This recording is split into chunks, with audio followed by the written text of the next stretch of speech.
जब सुने के होई भोजपुरी गाना बस बजे के चाही गाना। सर्वमंगल मांगल्ये शिवे सर्वार्थ साधिके।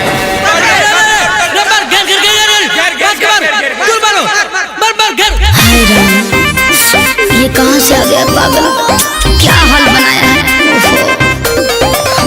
अब क्या करूँ मैं।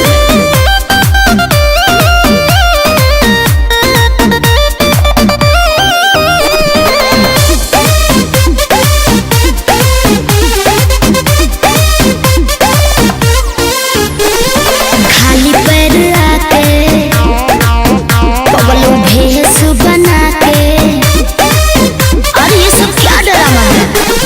खाली पैर आके पगलों भेस बना के, लागता कि रख दे बनामा हंसा के। ठान लिए है क्या जी शादी तू रवाएंगे, ठान लिए है क्या जी शादी तू रवाएंगे। कहे से करना।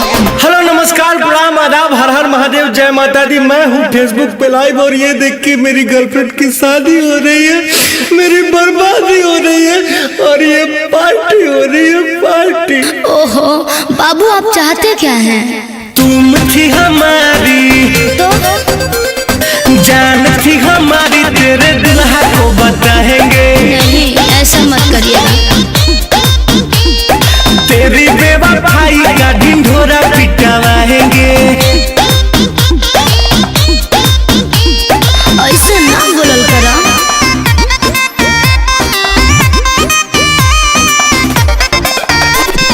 रहे को मान बझौआ रे भाई, लेके उड़ जाई कौआ। सारे लोग नाचत हुआ हमार बर्बादी होता, यही दोस्ती यही प्यार। तू ही ना कहला हूँ कि दुल्हा को बताएंगे ढिढोरा पिटवाएंगे।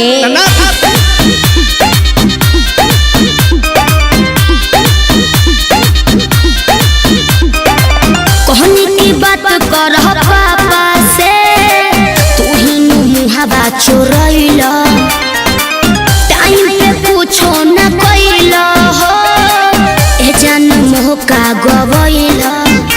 सब तोहरे गलती बा। समय मूल्यवान होता है। हमारा ना गम तोहरा गइला के बड़ुए, भरम में रह ना कि रह जाई रणु में। रह जाइब रणु में हो, रह जाइब रणु में। रे इनके हमरा दिन बाद से दूसरा दिन बाद रे। हम नहीं सोचे थे कि नाम हंसवाएंगे, हम नहीं सोचे थे कि नाम हंसवाएंगे। दोस्तों आप सभी हमारे साथ बने रहिए और लाइव को शेयर करते रहिए। ये देखिए इधर पत्तल चल रहा है, पूरी दुनिया बट रहा है, उधर शादी हो रही है, इधर मेरी बर्बादी हो रही है और उधर देखिए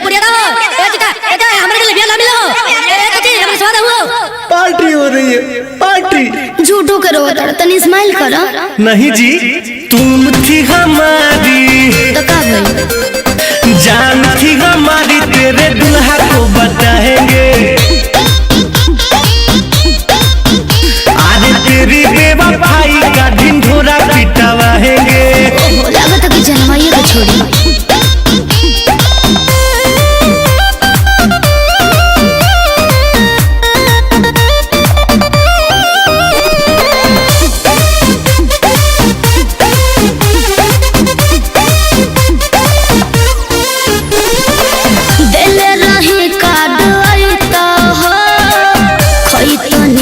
से जईता हम तो खाली है साड़िया सूट सलवार हो, गिफ्ट हमारा ललईता।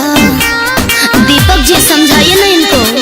का समझाता हूँ काहे लगी देश के बोला छोड़ा तहरू, प्रकाश बारू